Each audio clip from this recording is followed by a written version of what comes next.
ఓం సాయిరామ్. ఒక అతను ప్రతిరోజు బాబావారి గుడిలో బాబావారిని సేవించుకుంటూ ఉండేవాడు. అతను ఒకరోజు బాబావారిని అడుగుతాడు, బాబా ఎన్ని రోజులు ఇలా నిలబడి ఉంటారు, ఒకరోజు విశ్రాంతి తీసుకోవచ్చు కదా, కావాలంటే మీరు తిరిగి వచ్చేంత వరకు మీ స్థానంలో నేను నిలబడి ఉంటాను అని.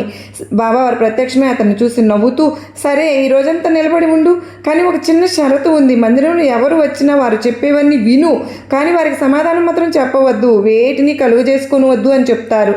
భక్తుడు సరే అని ఒప్పుకుంటారు.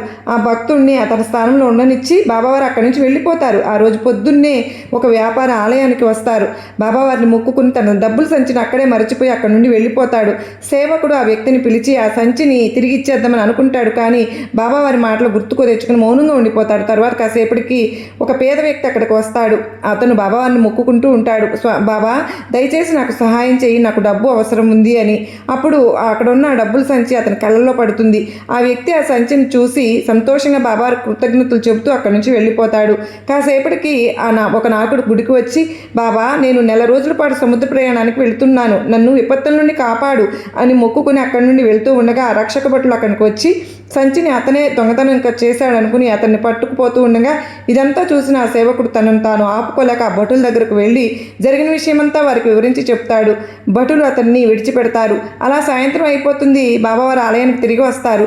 సేవకుడు జరిగిన విషయమంతా ఎంతో గర్వంగా బాబావారికి చెప్పుకున్నప్పుడు బాబావారు బదులిస్తారు, ఎంత పనిచేసావో నీకు తెలుసా, ఆ వ్యాపారి అతని డబ్బులు పోగొట్టుకోవాలి, అదే అతని కర్మ, ఎందుకంటే ఆ డబ్బును అతను అన్యాయంగా సంపాదించుకున్నది, ఆ డబ్బులు ఆ పేదవాడికి దొరకాలి, అతను ఆ డబ్బుతో తన కూతురికి వైద్యం చేసుకోవాల్సి ఉంది. కాబట్టి ఇక నావికుడి విషయానికి వస్తే అతను ప్రయాణించవలసిన నావ తుఫాన్లో మునిగిపోతుంది.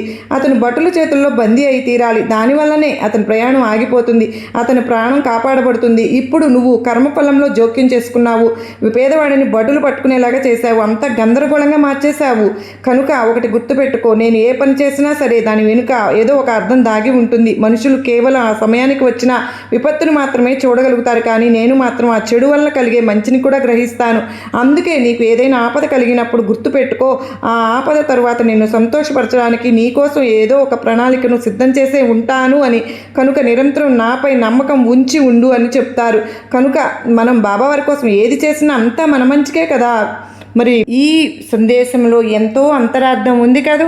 సాయినాథుడు మన కోసం ఎంతటి అద్భుతమైనటువంటి సందేశాన్ని ఎంత చక్కగా వివరించారో. మనం బాబావారు అలాగా మనకు ఎన్నో సందేశాల ద్వారా మనకు గొప్ప ధైర్యాన్ని నమ్మకాన్ని కలిగిస్తున్నందుకు బాబావారికి ఓం సాయిరామ్ అని చెప్పి ఈ గురువారం రోజున ప్రతి ఒక్కరూ కామెంట్ చేయండి.